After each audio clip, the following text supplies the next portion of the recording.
Sa kuhang ito sa CCTV sa Barangay Central Bikutan, Taguig, makikitang papasok ang isang school service sa kalye. Bago makalagpas sa unang kalye, may isang batang naka-t-shirt ng blue ang tumakbo palabas.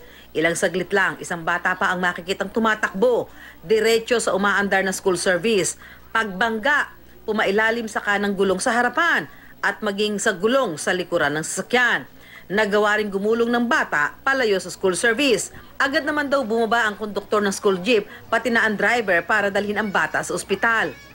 Ang bata sa video ang 7 na taong gulang na si Von Ivan Torrio. Nagtamo siya ng mga galos at sugat sa katawan at may iniinda pang sakit matapos ang insidente. Nung in-x-ray po ng pagkabangga, sabi ng doktor daw po, wala daw pong nabali. Clear po daw. Kundi daw dahil sa CCTV, hindi niya makikita kung paano nasagasaan ng jeep ang kanyang anak. Kung walang CCTV, hindi namin kasi ang inaano lang po nila, paalang daw. Sabi ko, ba't iniinda ng anak ko, dito ang masakit sa dibdib niya. Nangako daw ang may-ari ng school service na sasagutin ang lahat ng gastos sa pagpapagamot ng bata. Ayon sa mga barangay official, malaking tulong ang mga CCTV sa kanilang lugar.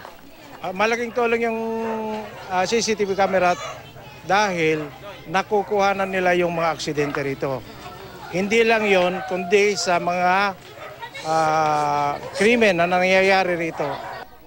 Susan Enriquez, GMA News.